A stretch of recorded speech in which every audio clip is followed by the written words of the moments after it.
I was standing about 25 feet, 30 feet, maybe 25 feet behind Martin King. And it's only then, as I began to listen to him speak, after he had his perfunctory introductory sentence, only then, as I'm listening carefully, did I realize that he is speaking the actual text of the material which I had handed to him. And he was using it up till about the 6th or 7th paragraph, didn't change a comma, period, didn't say one thing. He gets maybe about the 8th paragraph, and I can see where he's making his own changes and added to things, but he continues on. Then around the 12th, 14th paragraph, I'm time watching. But Harriet Jackson, his favorite gospel singer, interrupts him by shouting, "Tell him about the dream, Martin. Tell him about the dream." Now he's standing at the podium there. And this is all in real time. He looks over at her, and when she shouts, I see him take the text of his speech and move it to the side of the left hand. And all happening in real time. And then I look, and I see his posture changes, his body language changes. I'm watching it from the back. And I say to some unknown person, whoever that person was, standing next to me, and I said, these people don't know it, but they're about ready to go to church. That's when the balance of the speech from that point on was completely extemporaneous and spontaneous. Completely extemporaneous. And you watch him on the screen carefully when you watch that speech. There are parts of the speech in the beginning where he's reading and he's looking down, and he's reading and looking down, and then there comes a point where he never looks at the text, and he never looks down anymore. That's after Maharia introduced him. Now, I got to tell you, I heard and watched Martin Luther King Jr. speak many times. I had never, ever seen or heard that man speak that way before. That's why in the book, only way I can describe it is like it's capturing lightning in a bottle. It is as if, and you know, I'm a spiritual person, a religious person, but it is literally as if some spiritual force came down and occupied that body. Okay?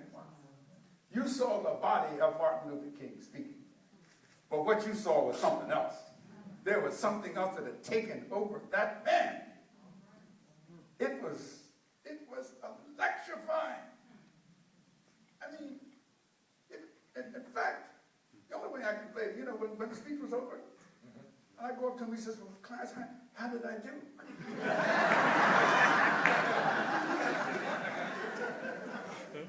You know, and I said, you know, you were Charlie Parker. He was like a great jazz musician. And it was extraordinary. I have to say, from a political content, substantive political subject, not necessarily the greatest speech from that standpoint. I think the speech he gave on April 4th, 1967, Time to Break the Silence in opposition to the Vietnam War, was one of the most powerful documents, including the letter from the Birmingham jail. But that speech,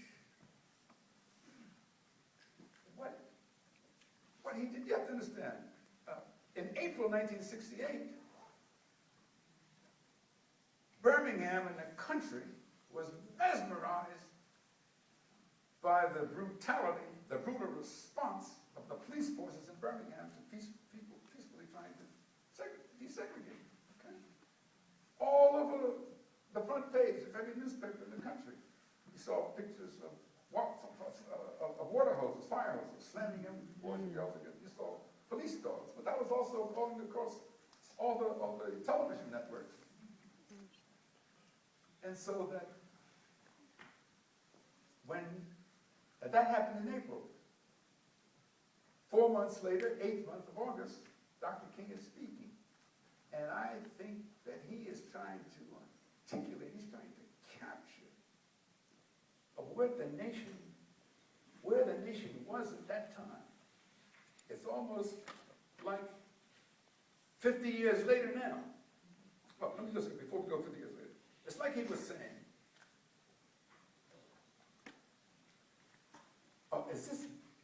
are those police dogs and fire hoses?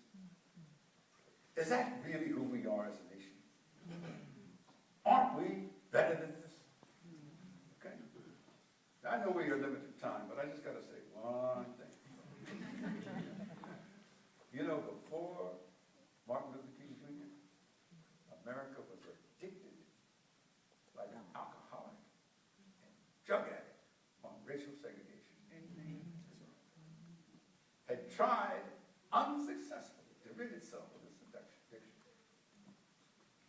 And then along comes a fourth generation Baptist preacher from Georgia. And he forces America's conscience to publicly confront the contradiction between the principles and precepts enshrined in our Declaration of Independence and Constitution and the way in which it treated 12% of the population. And it therefore took America on a peaceful,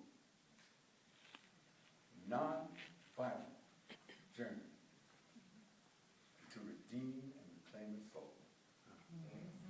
For this, we will owe this man an eternity.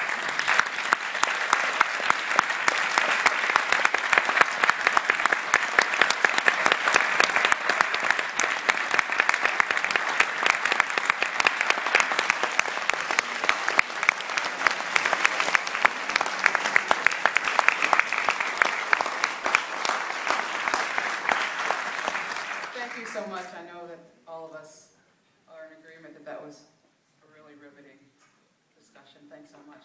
If anyone wants to ask a question, you can be brief. There's a microphone here, a microphone there. Yes. Who paid the bill?